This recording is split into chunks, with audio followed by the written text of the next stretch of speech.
On a quiet Sunday morning in the Pacific, while sailors prepared for breakfast and aircraft sat wing to wing on silent airfields, a decision made thousands of miles away reached its final moment.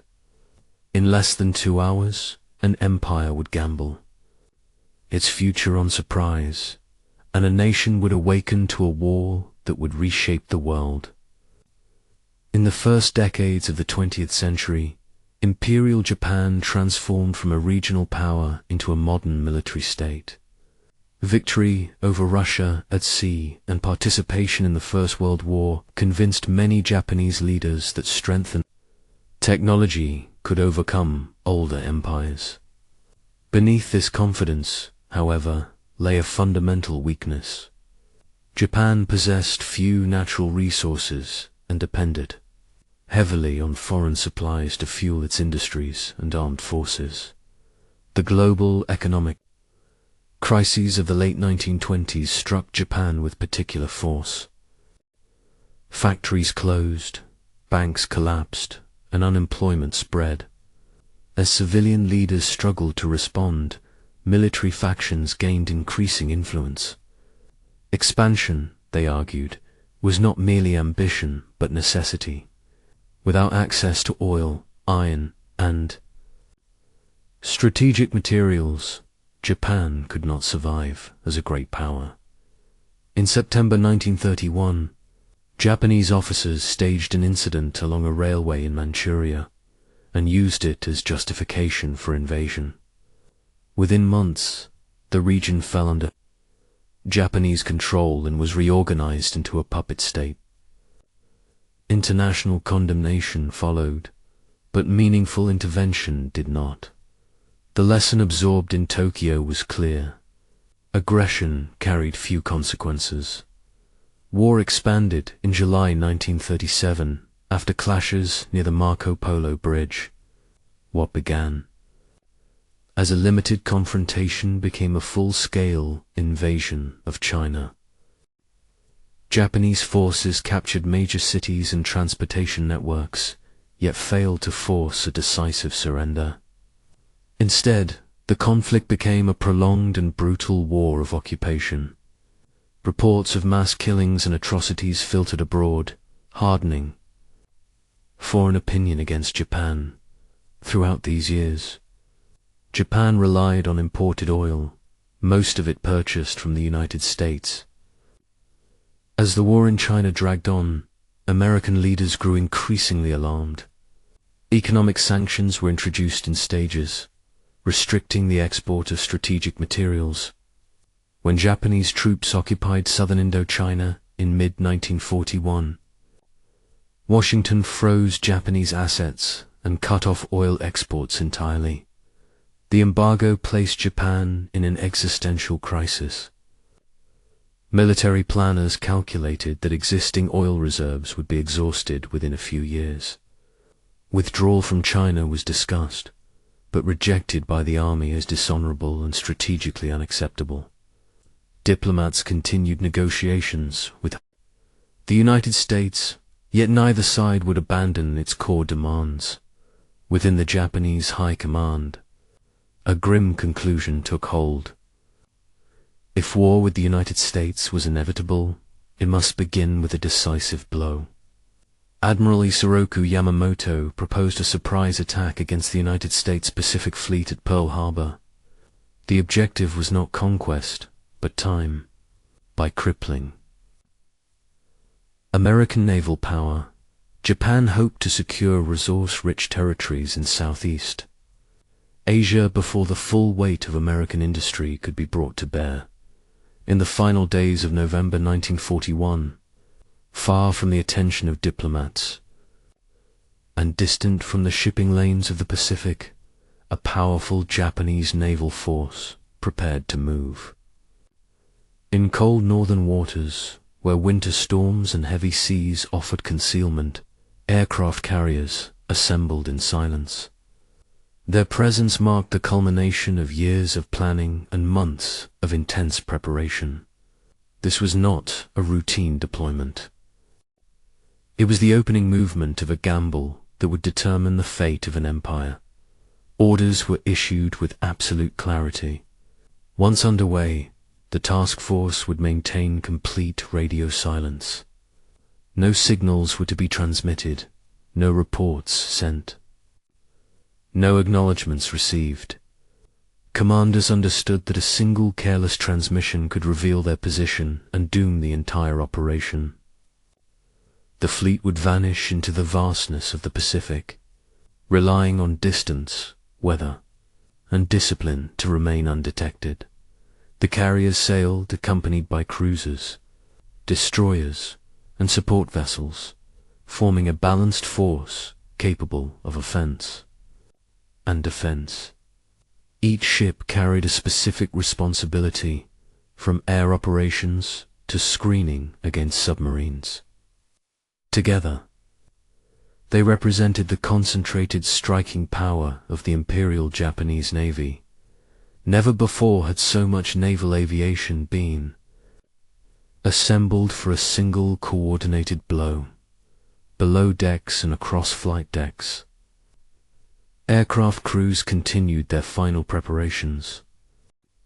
Pilots, observers, and gunners had trained relentlessly for months, repeating the same procedures until they became instinctive. Their training had been unusually demanding, focused on conditions unlike those encountered in open ocean combat. Shallow water operations had required innovation and risk, forcing engineers and tacticians to rethink established doctrine. Torpedo crews faced the greatest challenge.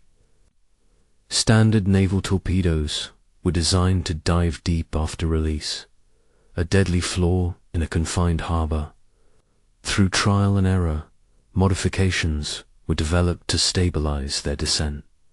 Wooden fins and altered release techniques allowed the weapons to run shallow, striking targets that would otherwise be protected by depth alone.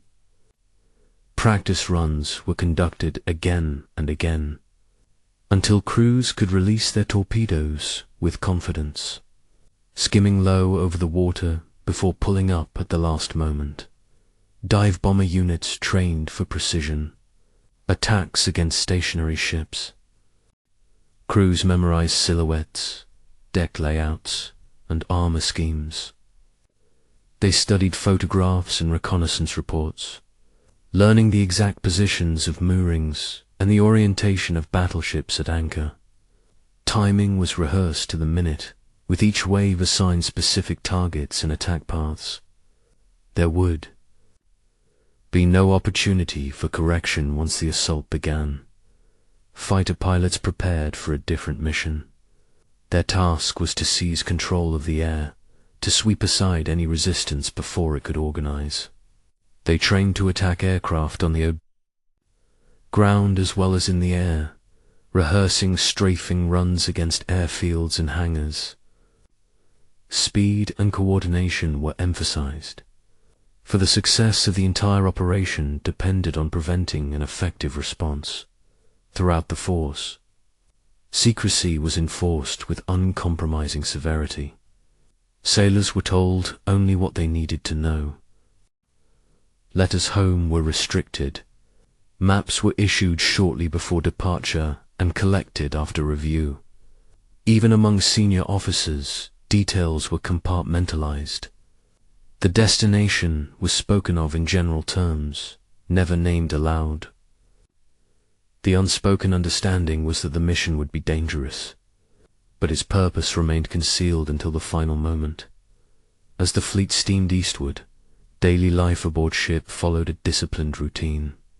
Aircraft were maintained and inspected. Despite the cold, engines were run and tested. Crews studied navigation charts and attack diagrams. Below decks, sailors wrote in private journals or stared silently at photographs of home. The ocean stretched endlessly in all directions, offering no hint of what lay ahead, where that played a crucial role in the operation. Winter storms swept across the northern Pacific, reducing visibility and masking the fleet's movement. Heavy seas tested both ships and men, but they also shielded the task force from detection. Lookouts scanned the horizon constantly, alert for any sign of merchant traffic or patrol aircraft. Each day passed without incident, reinforced confidence in the plan, yet also heightened tension. Surprise could only be preserved if luck held. Commanders understood the stakes with stark clarity. If the fleet were discovered, it would face overwhelming odds far from friendly bases. There would be no easy retreat, no reinforcement. Every mile sailed in silence carried both hope and risk, yet turning back was never considered. The decision for war had already been made. As the days passed, the mood aboard the carriers shifted. Training gave way to anticipation. Final briefings were conducted in hushed tones. Pilots reviewed their assignments one last time, committing headings and targets to memory. Each man knew his role in the sequence of events that would soon unfold. The margin for error was slim, and failure would not be forgiven by history. The operation relied not on brute force alone, but on timing and deception. The attack was scheduled for a moment when vigilance would be lowest, when routine would dull alertness. Surprise was the weapon that would compensate for numerical and industrial inferiority. Without it, the plan would collapse. In the stillness of the open sea, the fleet continued its approach. Engines droned steadily, unchanging, as if marking time itself.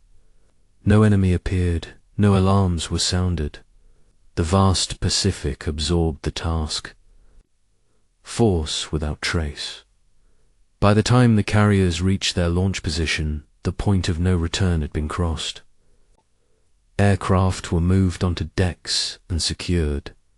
Crews slept in short intervals, resting where they could.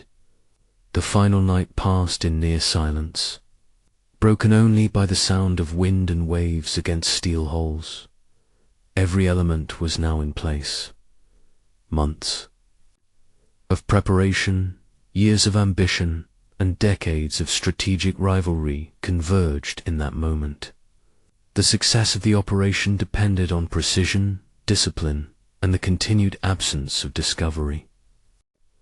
As dawn approached, the fleet prepared to unleash its aircraft, carrying war across the ocean in a single decisive strike. Before dawn on December 7th, while the sky above Oahu remained dark and the harbor lay quiet, a separate and lesser known phase of the Japanese operation was already underway. Small submarines moved cautiously through the waters surrounding Pearl Harbor, advancing ahead of the main air attack. Their mission was dangerous and precise. They were to slip into the harbor, observe the disposition of American ships, and if possible, strike targets at close range once the aerial assault began. These submarines were compact, lightly armored, and crewed by only a handful of men. Each carried torpedoes and relied entirely on stealth. Their commanders understood that survival was unlikely. The task was not to return, but to contribute whatever damage or confusion they could at the critical opening moment of the battle. In the darkness, they navigated slowly, using periscopes sparingly and hugging the edges of shipping lanes. As the submarines approached the harbor entrance, American naval activity was already stirring. Patrol vessels were moving along assigned routes, watching for signs of intrusion, though without a clear expectation of imminent attack. Shortly before dawn, one of the Japanese submarines was spotted near the harbor entrance. An American destroyer closed in and opened fire, eventually sinking the intruder. Reports of the engagement were transmitted up the chain of command, warning that an enemy submarine had been destroyed outside the harbor. The warning, however, failed to produce decisive action. The report was treated as an isolated incident, rather than evidence of a coordinated assault. Submarine sightings were not uncommon, and without confirmation of a broader threat. The information did not trigger a general alarm. Harbor defenses remained at a routine level of readiness. Other Japanese submarines attempted to press forward. Some were forced to withdraw after encountering patrols or defensive obstacles. Others struggled with navigation in the confined and unfamiliar waters. The narrow harbor entrance, protected by nets and constant traffic, proved far more difficult to penetrate than anticipated. Communication between the submarines and the main fleet was impossible, leaving each crew to act independently. The fragmented nature of these encounters contributed to the failure of the warning system. Individual reports were received, but no unified picture emerged. No single commander grasped that these submarine contacts were part of a larger operation unfolding beyond the horizon. As dawn approached, the opportunity to raise full defensive measures slipped away. The harbor remained largely unprepared, its ships still at anchor and its airfields unaware that hostile aircraft were already inbound. The submarine phase of the attack, though costly to the attackers and limited in success, played its role. By sowing confusion rather than clarity, when the first bombs fell from the sky, the meaning of those early submarine sightings became tragically clear. By then, the moment for prevention had passed, and Pearl Harbor was already under attack. As morning broke on December 7th, far to the north of Oahu, the decks of the Japanese aircraft carriers came alive. In the pale light before sunrise, engines were warmed and final checks were completed. One by one, aircraft were brought into position, their silhouettes outlined against the dim horizon. Shortly after dawn, the first wave lifted from the carriers and formed into carefully arranged groups before turning south toward Hawaii. The formation was composed of fighters, dive bombers, and torpedo planes, each assigned a precise role within. The larger plan, fighters flew ahead and above, tasked with clearing the skies and suppressing any resistance from the air. Behind them came dive bombers and level bombers, carrying heavy ordnance intended for ships at anchor and installations. On shore, torpedo planes flew low over the sea, skimming just above the waves. Their pilots trained to strike targets in confined waters. Navigation across hundreds of miles of open ocean demanded exact timing and discipline.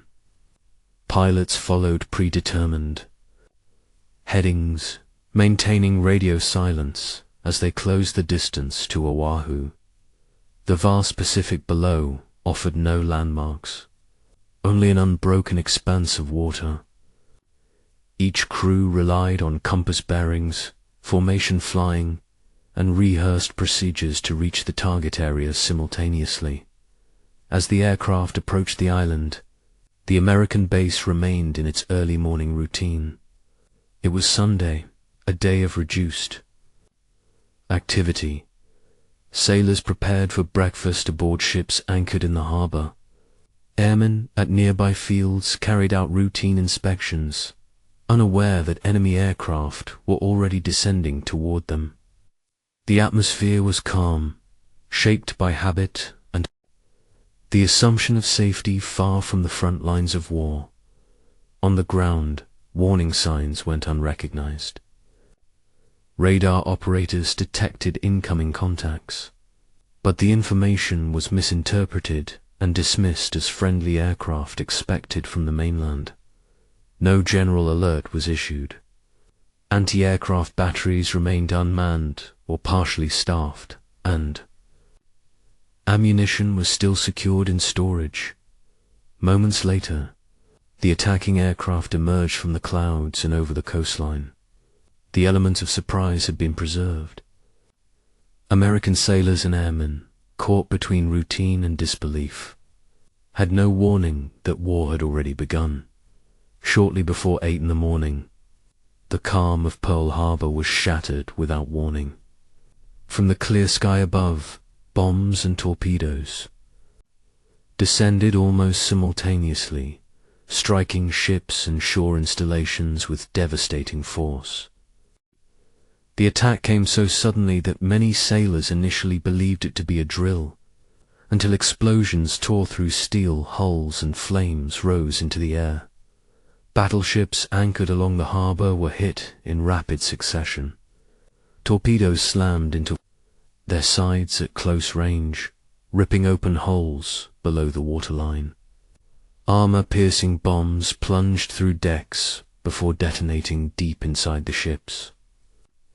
Within minutes, fire spread across wooden decks and fuel ignited on the surface of the harbor. Some vessels began to list heavily as water poured into shattered compartments, while others erupted in towering columns of smoke. Along Battleship Row, chaos unfolded.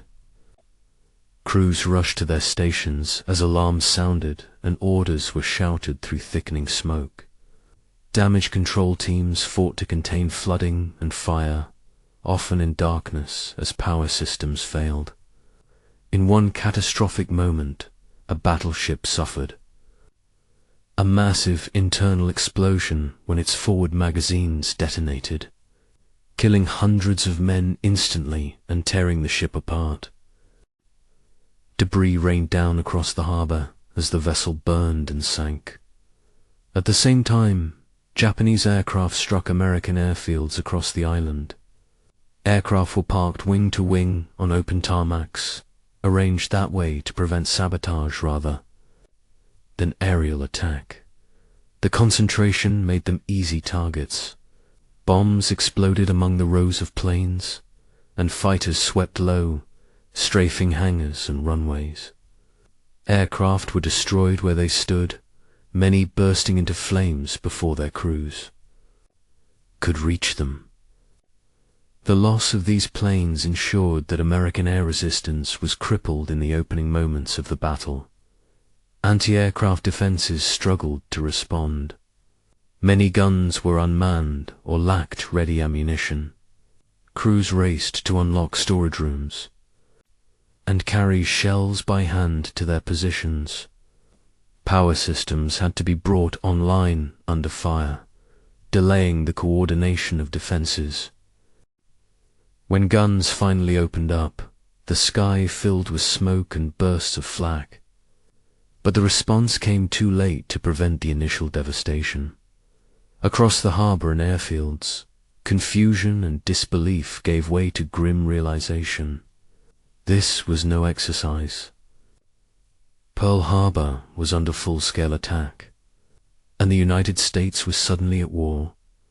Within minutes of the first impacts, the full violence of the attack revealed itself along Battleship Row.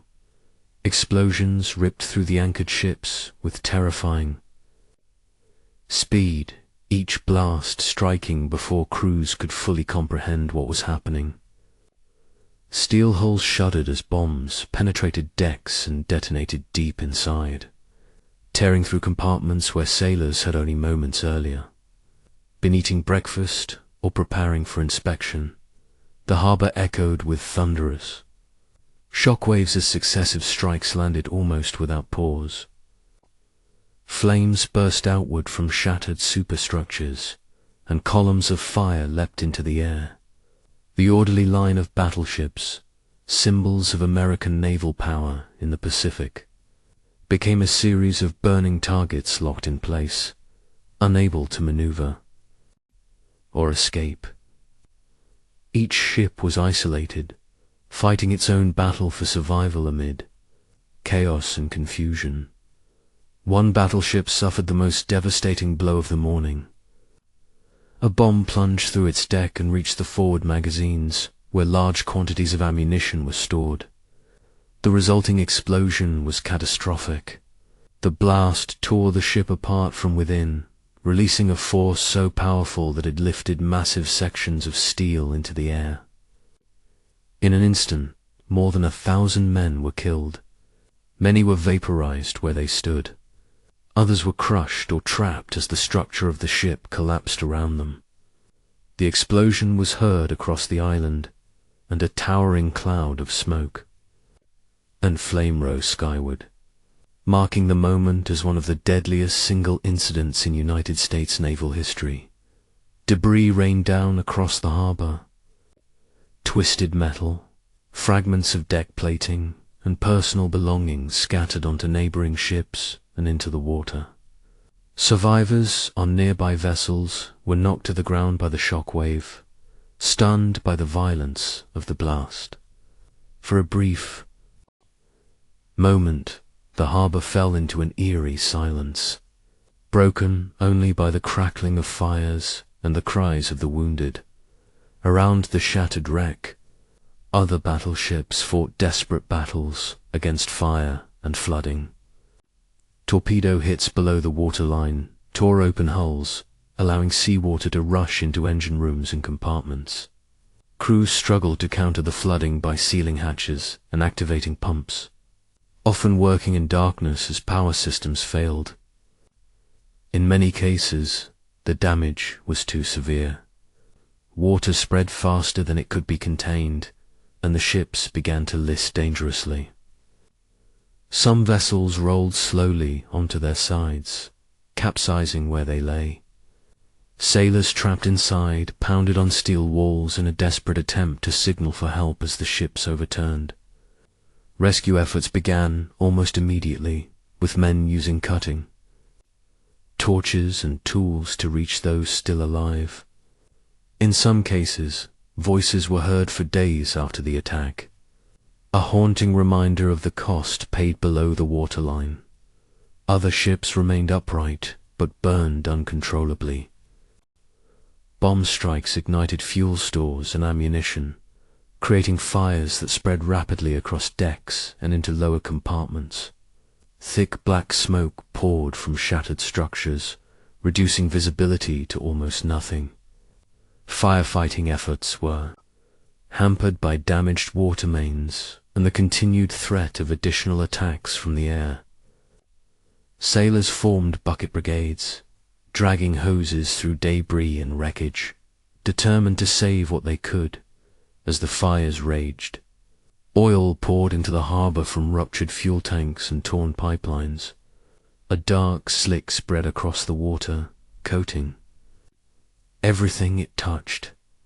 When the oil ignited, the surface of the harbor itself became a weapon. Flames raced across the water, trapping sailors who had jumped overboard to escape burning ships. Many were forced to swim through fire, their uniforms soaked with oil that clung to their skin and ignited with terrifying ease. Rescue boats risked their own safety to pull survivors from the water, often working amid smoke, heat, and falling debris.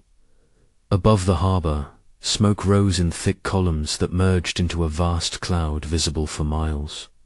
From the hills surrounding Pearl Harbor, the sight was unmistakable. What had once been a peaceful naval base was now a scene of destruction that could be seen across the island. The smoke darkened the sky, blotting out the sun and casting an unnatural gloom over the harbor. The psychological impact of the devastation was immediate and profound. Sailors and officers alike struggled to grasp the scale of what was unfolding. Before them, many had never experienced combat. Now they faced destruction on a scale that defied imagination. Training and discipline guided their actions, but fear and shock were impossible to suppress. Orders were shouted through smoke and noise, sometimes unheard, sometimes misunderstood, yet still men continued to act. Despite the overwhelming damage, acts of courage emerged everywhere. Crews worked together to free trapped shipmates, often returning repeatedly into burning compartments. Medical personnel, improvised treatment stations on decks slick with oil and blood. Officers and enlisted men fought side by side, united by the urgency of survival rather than rank. The destruction along Battleship Row unfolded within a matter of minutes, yet its consequences would echo for decades. Ships that had taken years to build were reduced to wrecks in moments.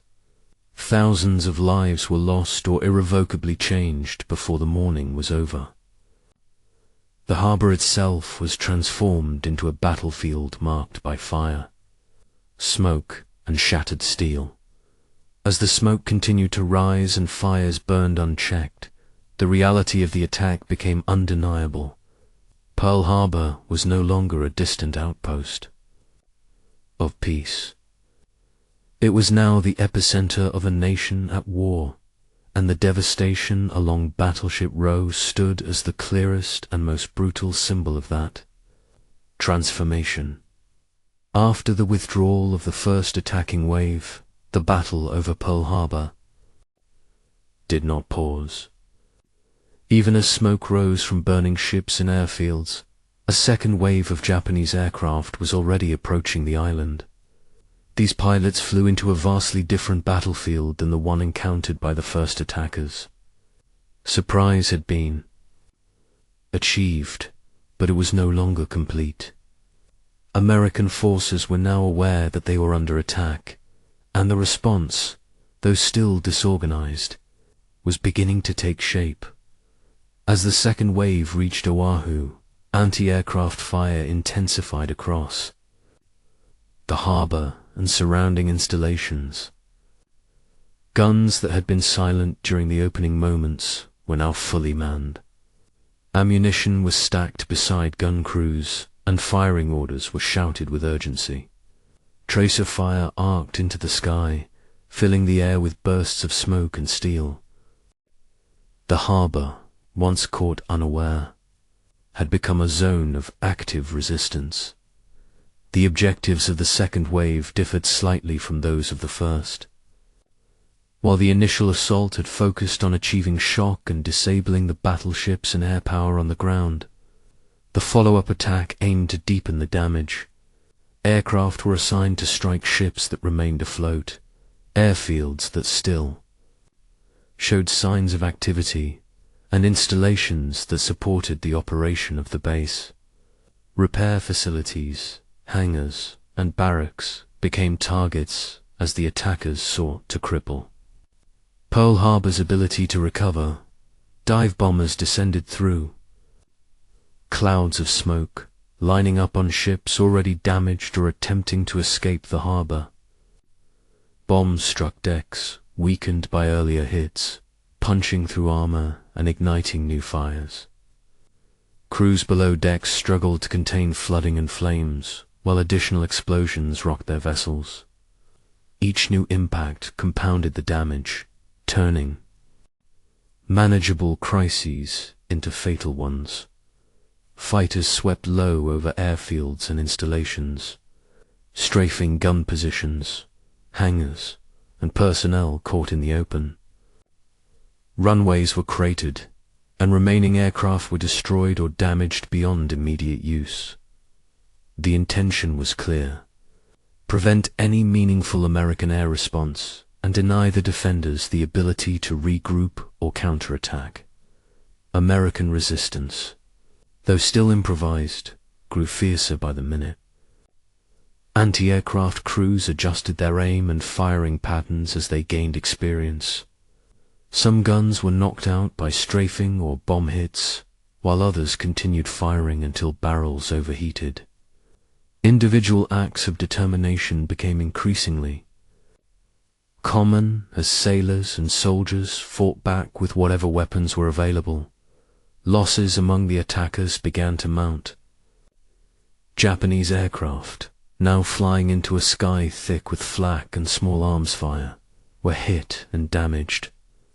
Some were seen trailing smoke as they struggled to maintain formation. Others were struck directly and plunged into the harbor or crashed onto the island. Pilots pressed their attacks despite the danger, completing bombing runs at low altitude where the risk was greatest. Command and control became more difficult as the battle progressed. Smoke obscured landmarks, and fires altered the appearance of the harbor and airfields. Pilots relied on memory and training to identify targets amid the chaos. Communication between aircraft was limited, forcing each crew to make rapid decisions. Under fire. On the ground, the cumulative impact of the attack became increasingly evident. Ships that had survived the first wave with limited damage were now burning or flooding. Facilities essential to the operation of the base suffered heavy destruction. Fuel lines ruptured, buildings collapsed, and equipment lay scattered across the harbor and airfields. The physical damage spread outward from the shoreline, affecting every aspect of the installation. Despite the mounting losses, the second wave continued its assault with determination. Each successful strike further delayed American recovery and reinforced the impression of overwhelming force. The noise of explosions, gunfire, and aircraft engines merged into a constant roar that echoed across the island. As the final aircraft of the second wave completed their attacks and turned away, the intensity of the battle began to fade.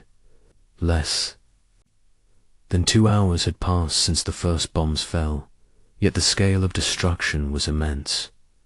Battleships lay sunk or crippled. Hundreds of aircraft had been destroyed. Large sections of the base were damaged or rendered unusable. For the defenders, the end of the second wave brought no relief, only a grim assessment of loss. Fires still burned, wounded men cried out for help, and rescue efforts struggled to keep pace with the devastation. For the attackers, the mission appeared successful. The objectives of surprise and destruction had been achieved within a remarkably short span of time.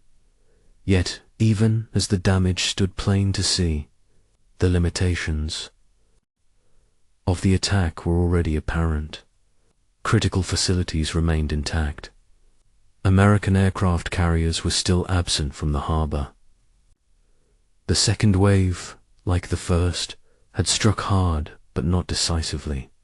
The battle at Pearl Harbor, compressed into less than 2 hours, demonstrated both the power and the limits of aerial assault. The second wave deepened the wounds inflicted by the first, but it also marked the moment when resistance stiffened and the defenders began to adapt. When the last attacking aircraft disappeared into the distance, the harbor remained burning, battered, and stunned, yet still capable of recovery. The damage inflicted was immense, but the war it ignited was only just beginning.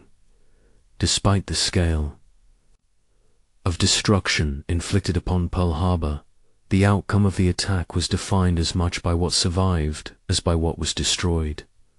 As smoke continued to rise from burning ships and shattered airfields, a clearer picture of the harbor emerged.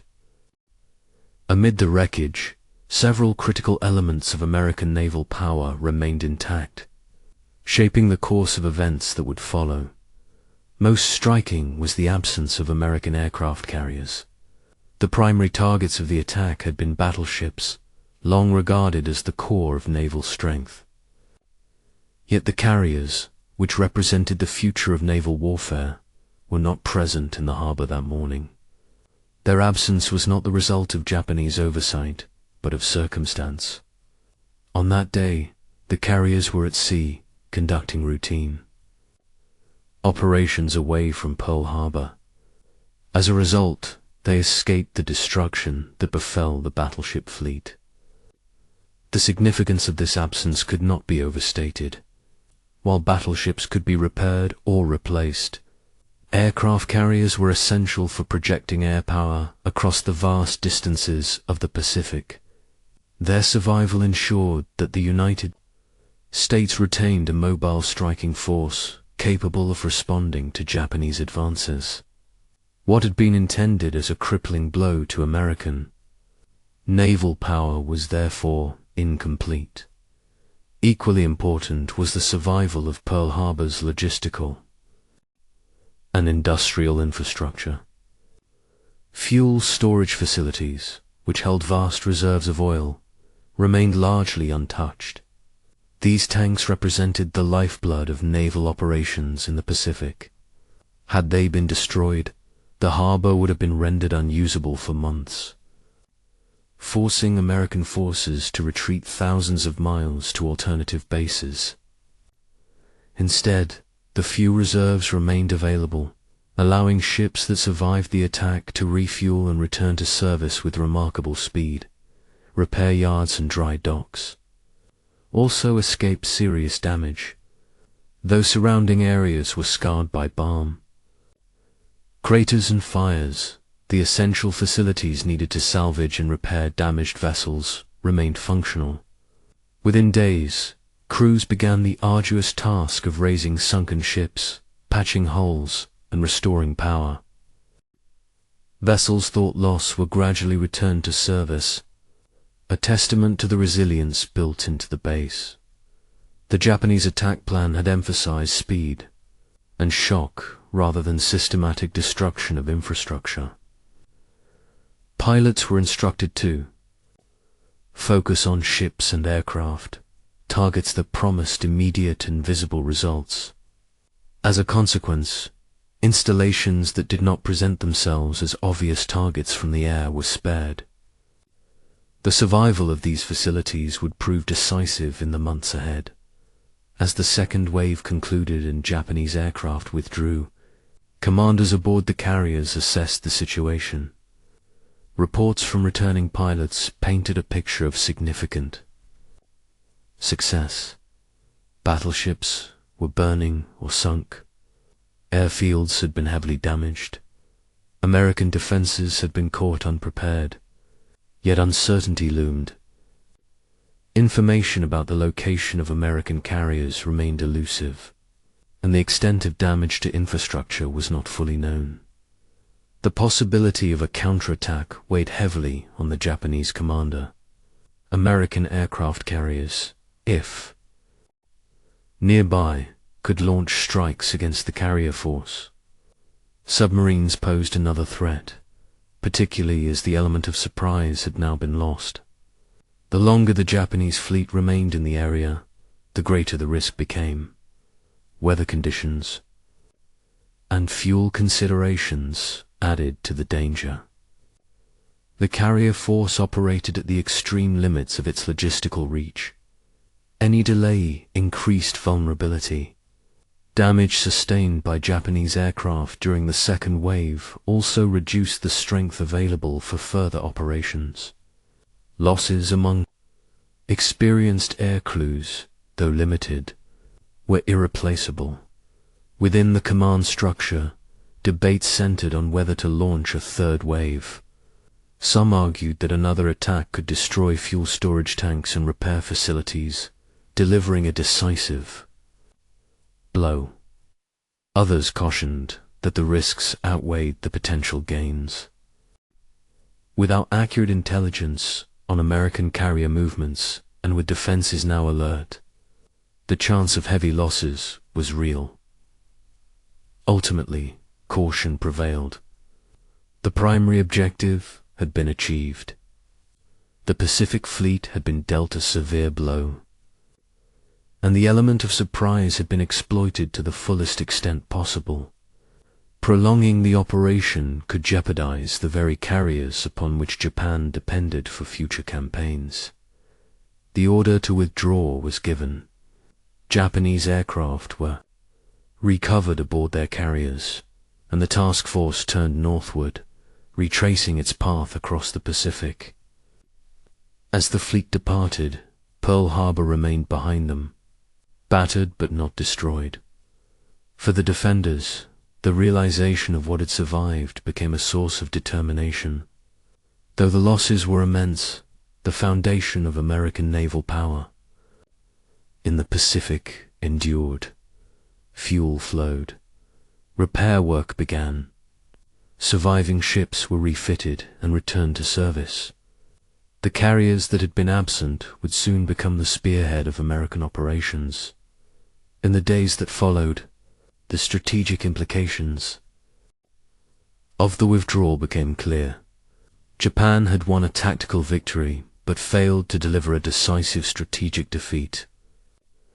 By leaving the infrastructure intact and allowing the carriers to survive, the attack ensured that Pearl Harbor would recover faster than anticipated. The decision to withdraw, shaped by caution and uncertainty, marked the turning point of the operation. What began as a stunning display of planning and execution ended with an incomplete result. The harbor burned, but it was not broken. In preserving the core elements of American power, the attack on Pearl Harbor sowed the seeds of its heirs' own failure. The withdrawal of the Japanese fleet closed the opening chapter of the Pacific War, leaving behind a legacy defined not only by devastation, but by resilience and the certainty of a long and bitter conflict to come. By mid-morning, the sound of attacking aircraft had faded, leaving behind an unnatural silence, broken only by the crackle of fires and the distant cries of the wounded. The sky above Pearl Harbor, once filled with smoke and the roar of engines, slowly cleared. What remained was a harbor transformed into a scene of devastation. Ships lay sunk or crippled at their moorings. Airfields were littered with wreckage. Buildings stood shattered and blackened by fire. Yet beneath the destruction, the base still lived. Pearl Harbor was shattered, but it was not broken. Almost as soon as the last bombs fell, the work of survival and recovery began. There was no pause to reflect on what had been lost. Sailors and soldiers moved with urgency, driven by training, discipline, and instinct. Fires still burned aboard ships and along the shoreline, threatening to spread further if left unchecked. Damage control teams fought relentlessly, battling heat, smoke, and flooding in a desperate effort to save vessels that could still be preserved. Medical personnel worked under extreme conditions. Makeshift aid stations were established on decks, on shore, and in nearby buildings. Wounded men were carried through smoke and debris, often by comrades who had moments earlier been fighting for their own lives. Supplies were limited, and doctors and corpsmen improvised treatments, using whatever materials were available.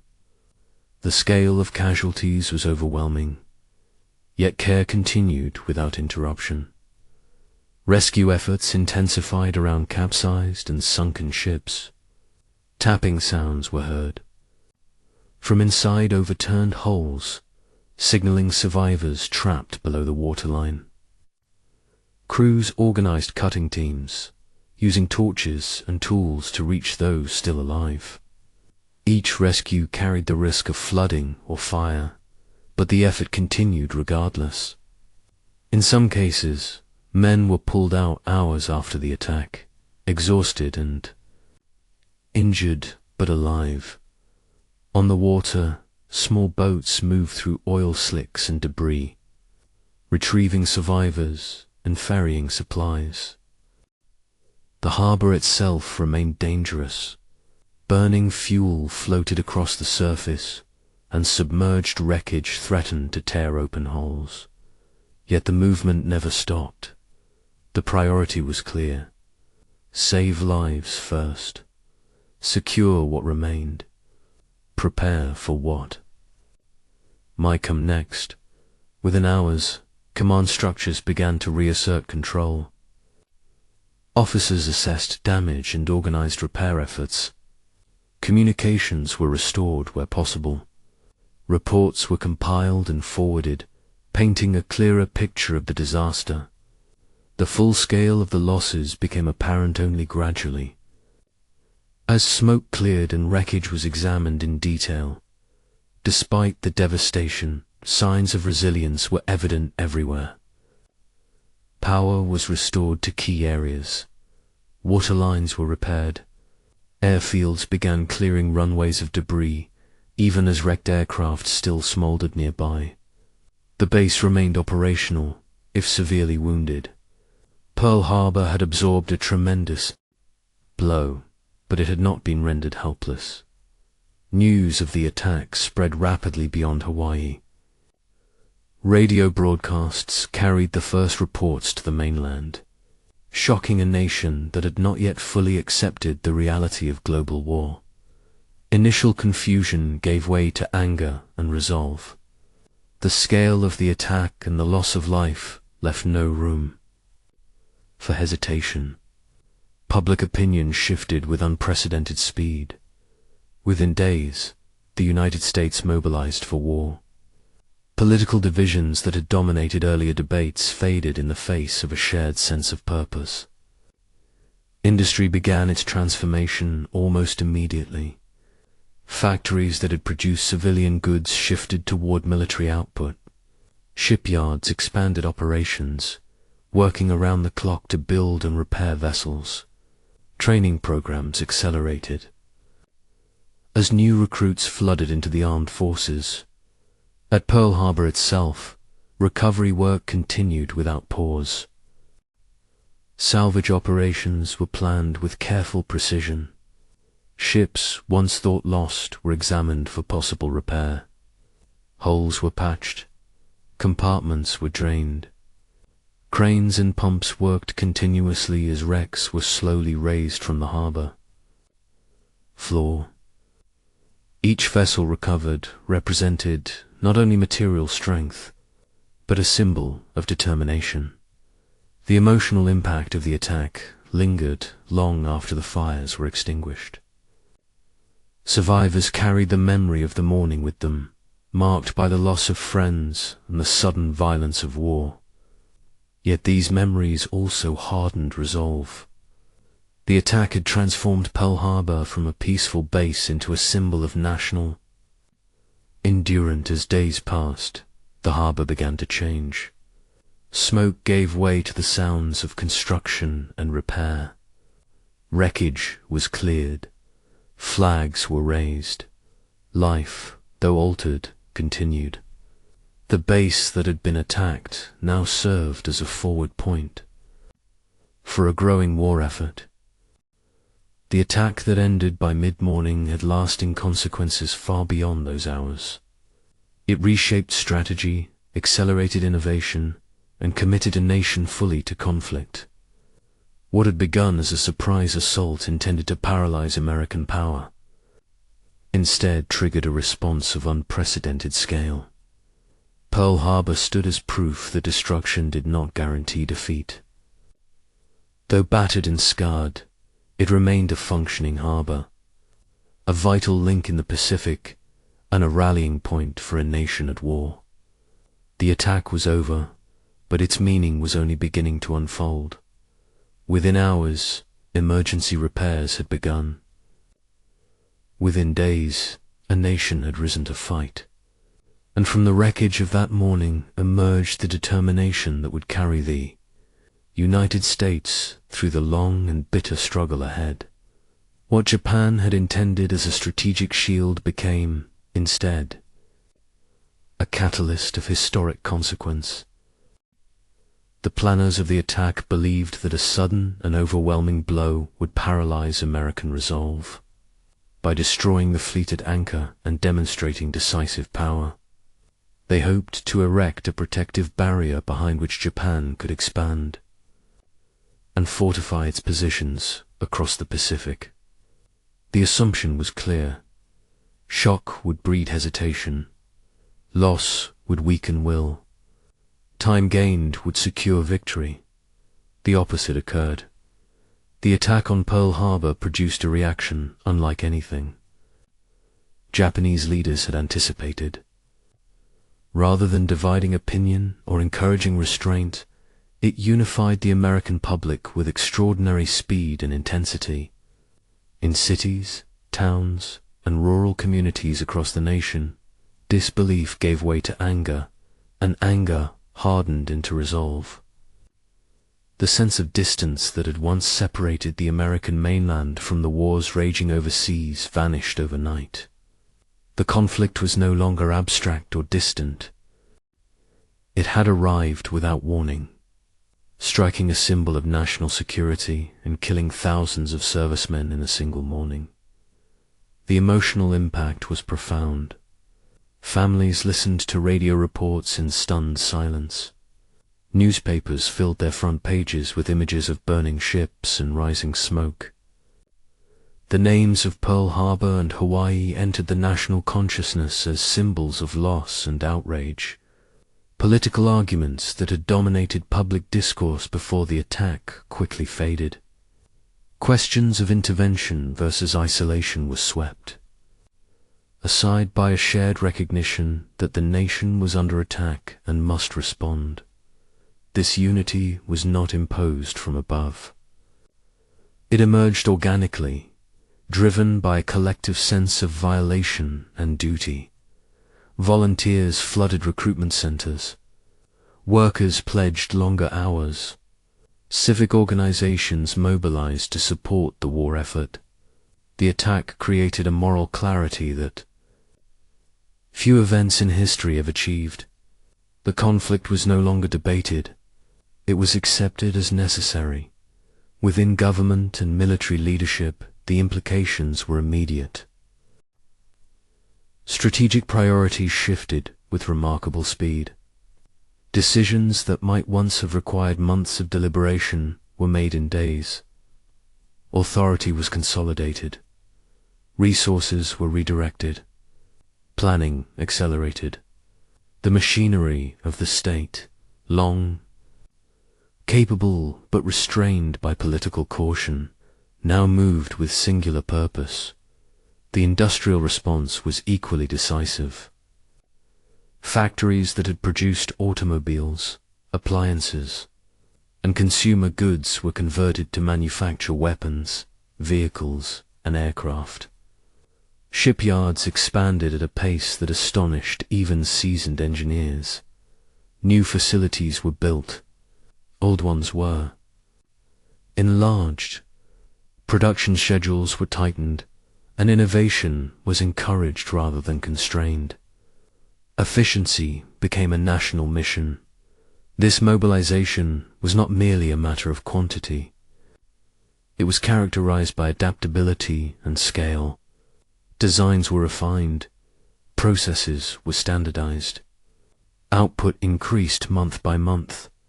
The industrial capacity of the United States, once underestimated by its adversaries, emerged as a force capable of sustaining a global war across multiple theaters. What Japan had sought to delay was instead unleashed in full measure. In the military sphere, the consequences were equally transformative. Training programs expanded rapidly. New units were formed. Doctrine evolved to reflect the realities revealed by the attack. The vulnerability of battleships and the central role of air power became undeniable. Aircraft carriers, once considered supporting elements, moved to the center of strategic planning. The very nature of naval warfare shifted, and the United States adapted with speed and determination. Pearl Harbor also reshaped alliances and commitments. The attack eliminated remaining hesitation about global engagement. The United States entered the conflict not as a reluctant participant, but as a determined power committed to victory. Coordination with allies intensified. Resources were shared. Strategy was aligned. The war became truly global, and American involvement altered its balance irreversibly in the Pacific. The meaning of Pearl Harbor was especially significant. Japan had hoped to secure freedom of action by crippling American resistance at the outset. Instead, the attack ensured that American resistance would be relentless. the Pacific became a primary theater of war, marked by determination and endurance. Each subsequent battle carried the memory of Pearl Harbor, reinforcing the resolve to reclaim lost ground and confront aggression directly. The psychological dimension of the attack proved decisive. By striking without declaration and targeting a base at peace, Japan framed the conflict in moral terms that favored its opponent. The narrative of defense replaced one of uncertainty. The language of sacrifice replaced that of debate. This shift mattered deeply, sustaining public support through years of hardship and loss. As the war progressed, the consequences of that initial miscalculation became increasingly clear. The industrial output generated in response to Pearl Harbor overwhelmed Japanese capacity. The training and experience gained by American forces translated into growing effectiveness. The unity forged in the wake of the attack endured, providing resilience in the face of setbacks and sustaining momentum toward eventual victory. Pearl Harbor thus marked not the end of American resistance in the Pacific, but its beginning in the most profound sense. It was the moment when potential became action, when capacity became commitment. The harbor itself, once scarred by destruction, became a symbol of recovery and resolve. Ships were repaired, facilities were restored. Operations resumed with renewed purpose. In historical perspective, the attack stands as a reminder that strategic calculations cannot be separated from human response. Japan sought to build a shield through shock and destruction. Instead, it ignited a force defined by unity, industry, and endurance. The catalyst it created reshaped the course of the war and, ultimately, the modern world. From the smoke and wreckage of Pearl Harbor emerged a nation fully committed to conflict, armed not only with weapons and factories, but with a shared determination that would carry it across oceans and through years of war. The attack achieved surprise and devastation, but it also ensured that American resistance would be sustained, adaptive, and decisive. Pearl Harbor was not a conclusion. It was the